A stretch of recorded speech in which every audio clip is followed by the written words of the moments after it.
क्या आप भी खाटू जाने लग रहे हैं और आपको रास्ते का पता नहीं है कि रास्ता कहाँ कहाँ पे है और कहाँ कहाँ पे नहीं है? कैसी आपकी पार्किंग व्यवस्था रहने वाली है? कहाँ से आपको ट्रेवल करना है? रिंगस से जाएं तो कैसे जाएं? और रिंगस से दूसरे वाले रास्ते में जाएं, मंडा से जाएं तो कैसे जाएं? तो आज आप आपको इसी डिक के बारे में सारे डिटेल देने वाला हूं।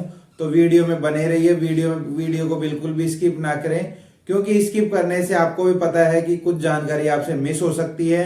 फिर उसके बाद में आप ऐसे चारों तरफ घूमोगे, फिर आपको रास्ते का पता नहीं लगेगा। तो मैं इस वीडियो के माध्यम से आज आपको सारे की सारी डिटेल देने वाला हूं कि आपके शहर से और खाटू तक कैसे पहुंचे और आगे क्या क्या आपको प्लान करने हैं, क्या क्या प्लान नहीं करने हैं, उसकी सारी डिटेल मैं आज आपके बारे में देने वाला हूँ। Hello guys, welcome back to my channel. कैसे आए हो? सब बढ़िया होंगे। तो अगर आप हमारे चैनल पे नए हैं तो प्लीज और प्लीज आप हमारे चैनल को सब्सक्राइब कर दें और वीडियो को ज्यादा से ज्यादा लाइक करें, शेयर करें। तो चलते हैं फिर बिना किसी देरी के वीडियो में। तो आज मैं आपको ये बताने वाला हूँ कि आप आपके शहर से ट्रेवल करने लग रहे हैं खाटू श्याम जाने के लिए, क्योंकि आपको भी पता है कि जो फाल्गुन का मेला है वो खाटू धाम में सबसे बड़ा मेला माना जाता है। ठीक है। तो और इसी मतलब फागुन में केवल एक ही दिन, जो फागुन की 11 आती है उसके दिन ही केवल बाबा श्याम है जो एक दिन खाटू नगरी के भ्रमण के लिए निकलते हैं। और उसी ही दिन सूरजगढ़ का निशान जो बाबा श्याम के यहाँ पे आता है वो केवल उसी दिन आता है और उसी दिन उसके शीर्ष पे टंग जाता है। बाबा श्याम के जो मंदिर का शीर्ष होता है उस पे टंग जाता है वो। उसके बाद में आप ये पूछने लगोगे कि खाटू धाम में सूरजगढ़ का निशान ही क्यों चढ़ता है? तो उसकी भी ये मान्यता है, कहते हैं, मैंने फिजिकली देखा नहीं है लेकिन वहाँ के लोग हैं और जो शास्त्रों में बताई गई बात है उससे कहते हैं कि पहले क्या है कि बाबा श्याम के द्वार पे बहुत सारे निशान लेके आते थे, चारों तरफ के जो भक्त होते हैं वो। तो पहले क्या है कि हर जगह पे टांग देते थे। तो आपको भी पता होगा जैसे जैसे भीड़ बढ़ती है उसी के दौरान आप ज्यादा से ज्यादा ध्वजा है जो बाबा की शीर्ष पे रख नहीं सकते जो। तो उसके लिए पूर्व प्लान ये किया गया है कि मोर ध्वज होता है, जो मोर जड़ी होती है उसकी एक मोर पंख निकाला और बाबा के जो पट हैं उस पे लोक लगा दिया था। तो लोक लगाने के बाद में अलग अलग जो जगह से यात्री जो आ रहे थे, बाबा के भक्त जो आ रहे थे, उनको बोला गया कि आप ये मोर का पंख पकड़ो। मोर का पंख पकड़ने के बाद में जो इस लोक को खोल देगा उस ही का निशान है जो बाबा के शिखर पे चढ़ जाएगा। तो बहुत सारे भक्त थे, उन्होंने अपनी अपनी जो कार्य था वो कंप्लीट कर लिया लेकिन वो लोक नहीं खुला। फिर उसके बाद में सूरजगढ़ वालों का नंबर आया। सूरजगढ़ वालों के बारे में कहा जाता है कि सूरजगढ़ वालों का जब नंबर आया तो वो केवल एक जो मोर पंख होता है उससे उस लोक को खोल दिया गया था। उसके बाद में जो बाबा का शीर्ष पे जो ध्वज चढ़ता है और वो ही केवल एक ही ध्वज होता है जो बाबा के शीर्ष पे चढ़ता है। ठीक है। और ऐसा भी बोला जाता है कि जो उस शीर्ष के नीचे से अगर डेड बॉडी मतलब मृत व्यक्ति को भी अगर एक बार निकाल लेना तो मृत व्यक्ति की जो भी है वो जिंदा हो जाता है, ऐसा कहा जाता है। जैसे बाबा के बागा में बाबा की शक्ति छुपी रहती है वैसे ही सूरजगढ़ का निशान होता है उसमें भी बाबा की शक्ति छुपी रहती है। अतः आप भक्तों को भी बाबा के जो सूरजगढ़ का जो निशान होता है उसके दर्शन अवश्य कर लेने चाहिए, उसके नीचे से निकलने चाहिए। तो चलते हैं फिर बिना किसी देरी के वीडियो में। मैं इसलिए आपको डिटेल देने लग जाता हूँ बीच बीच में, क्या है कि आप सभी को इसके बारे में पता होना चाहिए। तो आप अपने शहर से खाटू धाम के लिए निकल गए, तो अब आपको रास्ते का पता नहीं है, रास्ता कहाँ कहाँ पे है, कहाँ कहाँ पे नहीं है। तो सबसे पहले आपके मैं शहर से कनेक्टिविटी बताता हूँ, क्योंकि बहुत सारी ट्रेन्स वगैरह भी चलने लग रही है और बहुत सारी एयर वगैरह भी हैं जो यहाँ पे नियर बाई एयरपोर्ट पड़ेगा आपको, जयपुर एयरपोर्ट। आपको जयपुर एयरपोर्ट पे आना पड़ेगा। उसके बाद में अगर आप कहीं एयर की कनेक्टिविटी क्या है, एयर की कनेक्टिविटी अभी मैं आपको बताऊं, दिल्ली से जयपुर के लिए 7 फ्लाइटें हैं, मुंबई से जयपुर के लिए 8 फ्लाइटें हैं, कोलकाता से जयपुर के लिए 8 फ्लाइटें हैं, हैदराबाद से जयपुर के लिए 8 फ्लाइटें हैं, चेन्नई से जयपुर के लिए 3 फ्लाइटें हैं, बेंगलोर से 4 हैं, पुणे से 3 है, लखनऊ से 2 हैं, अहमदाबाद से 3 है, सूरत से 1 है, बैंकॉक से 1 है और अयोध्या से 1 है।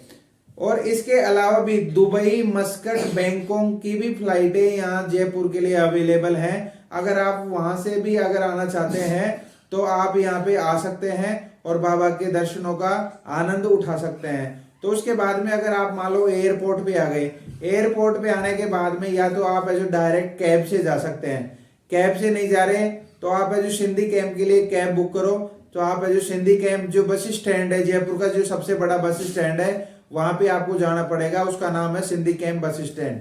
तो वहां पे आप जाओ, हर 10 मिनट के लिए वहां पे रोडवेज बस सुविधाएं उपलब्ध हैं। ठीक है।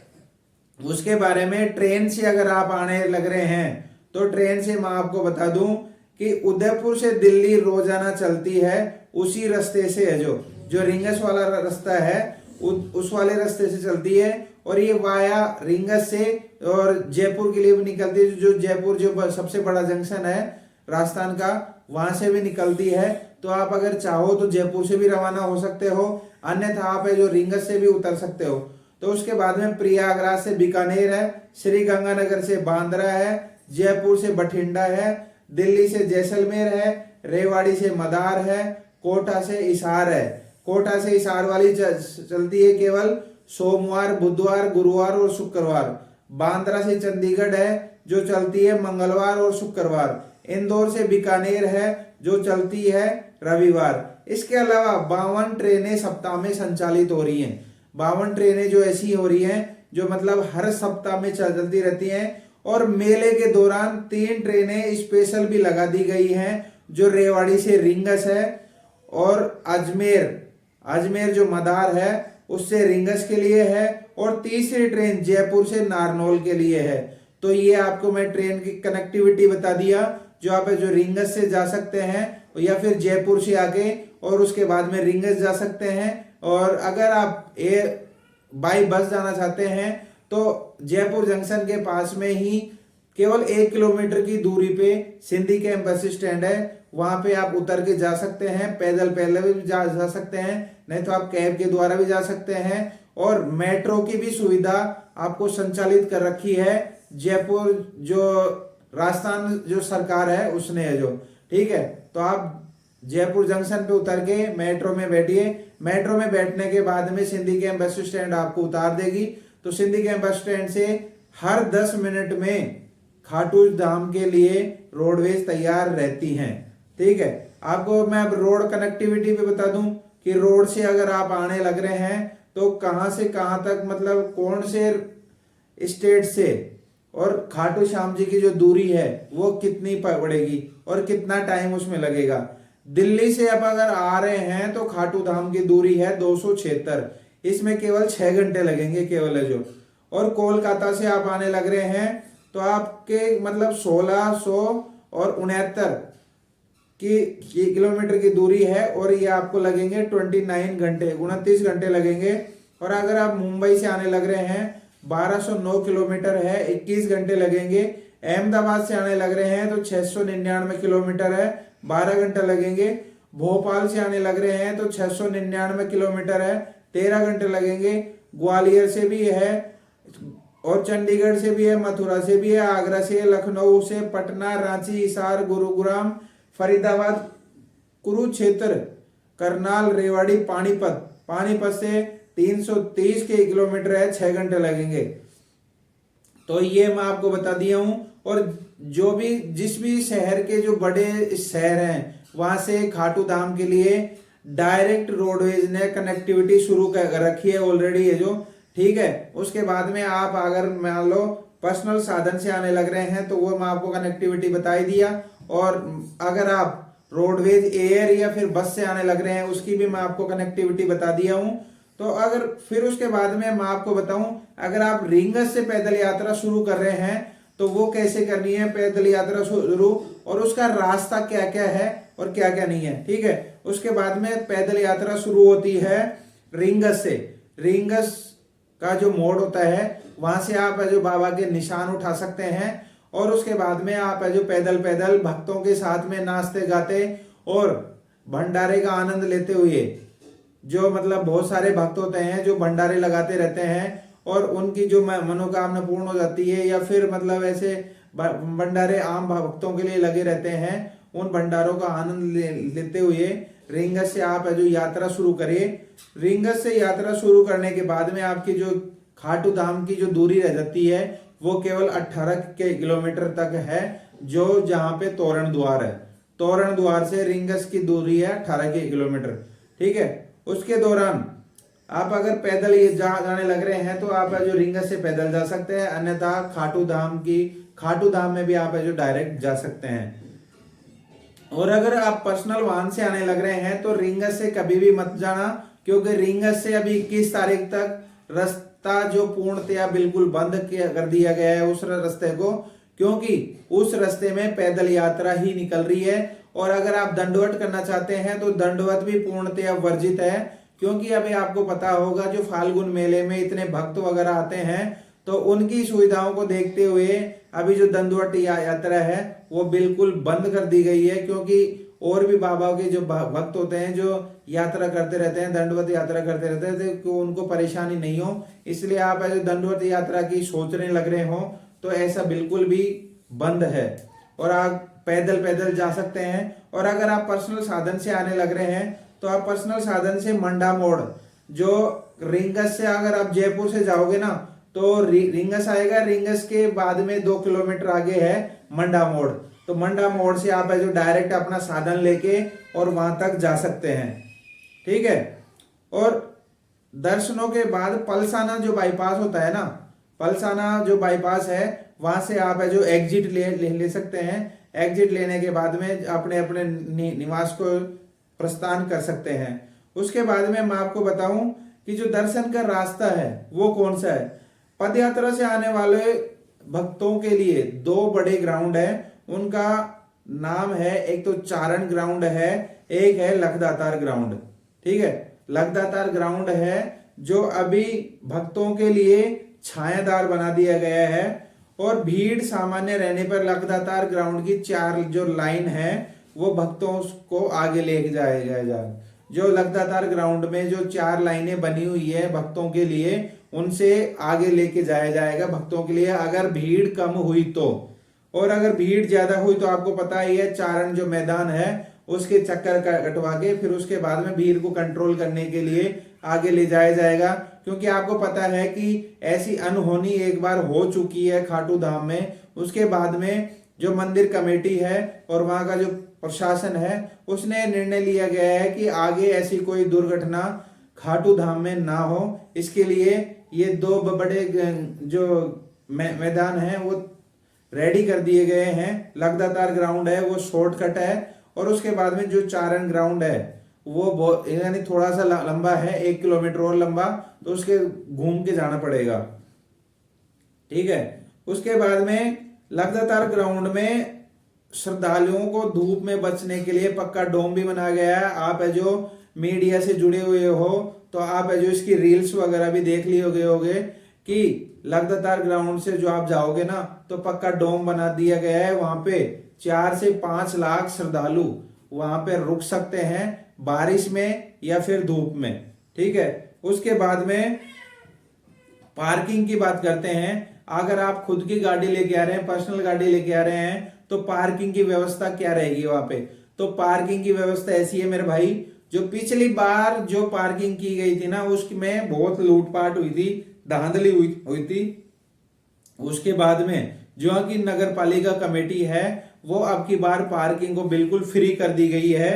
उसके 52 बीघा की जो पार्किंग है ना वो फ्री है अभी है जो मेले के टाइम में। और उसके बाद में भी जो आसपास के जो सरकारी जो जमीनें बड़ी हैं, स्कूल हो गया, कॉलेज हो गया, हॉस्पिटल हो गया, इनकी जो पार्किंग भी है वो भी आपके लिए फ्री है।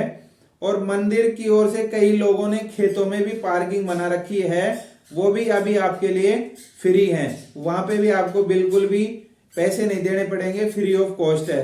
उसके बाद में आप ये पूछोगे कि बाबा के पट कब खुलते हैं, तो बाबा के पट अभी मेले के टाइम में 24 घंटे के लिए खुले रहते हैं, क्योंकि आपको भी पता है अगर पट बंद हो जाएंगे तो भीड़ ज्यादा हो जाएगी, फिर उसके बाद में धक्का मेले का ज्यादा जोर रहता है। इसलिए बाबा के दर्शन करने के लिए अभी भक्तों के लिए 24 आवर्स के लिए खोल रखा है मंदिर को जो।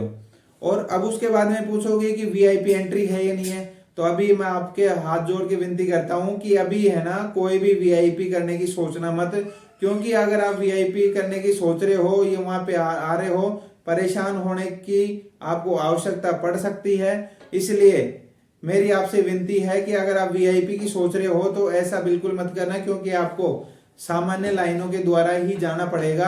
अभी वीआईपी की एंट्री पूर्णतया बंद कर दी गई है, ठीक है। उसके बाद में मंदिर में बाबा के दर्शन कैसे होंगे, तो मंदिर में बाबा के दर्शन करने के लिए जो मेन गेट है उससे दूरी केवल 200 मीटर है। तो उसके बाद में 14 लाइनें बनाई गई हैं, जो पहले भी आप अगर जाके आए हो तो उसके बाद में मैं आपको बता दूं 14 लाइनें बनाई गई हैं जो बाबा के जो दर्शन करने के लिए 8 सामने से आ रही हैं, 8 है जो सामने से जाने लग रही हैं, ठीक है।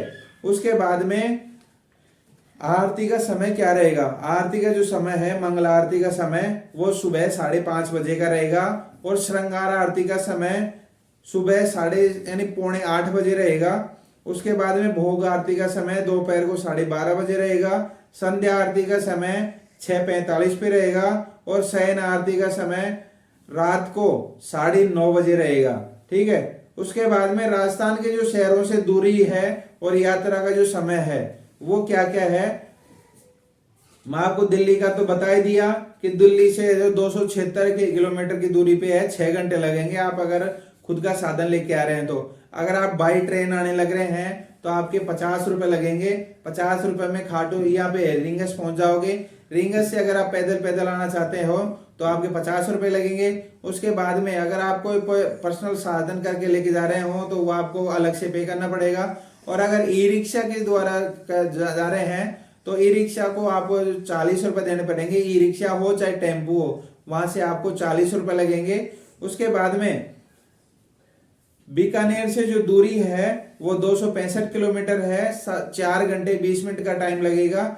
जोधपुर से दूरी है 363 किलोमीटर, जो 7 घंटे का समय लगेगा। नागौर से दूरी है जो 216 किलोमीटर है, जो 3.5 घंटे लगेंगे। जयपुर से दूरी है जो 90 किलोमीटर है, वो आपको 2 घंटे लगेंगे। भरतपुर से दूरी है 242 किलोमीटर, वो आपको 5 घंटे लगेंगे। अलवर से दूरी है 185 किलोमीटर, वो आपको 4 घंटे लगेंगे।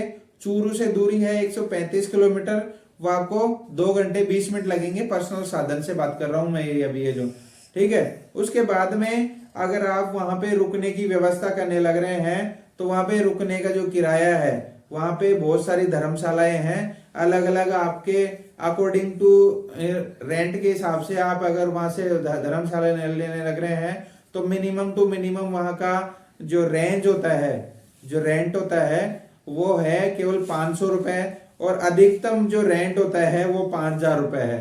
वो आपके अकॉर्डिंग है कि आप जो कौन सा रूम लेना चाहते हो और कौन सा रूम लेना नहीं चाहते हो। जो तो अगर कहीं से भी आने लग रहे हो तो मैं इसकी डिटेल आपको पहले दे दिया हूं। इस वीडियो को ज्यादा से ज्यादा शाम भक्तों तक पहुंचाए, जो यहाँ पे आने के बाद में किसी प्रकार की यानी दिक्कत या परेशानी का सामना नहीं करना पड़े। तो आई होप वीडियो आपको जरूर पसंद आई होगी। तो प्लीज वीडियो को क्या करना है, ज्यादा से ज्यादा लाइक करना है, शेयर करना है, सब्सक्राइब करना है। और अगर ये वीडियो आप फेसबुक पेज पे देखने लग रहे हो तो फेसबुक पेज को अभी से जाके फॉलो करना है। Thank you for watching my video.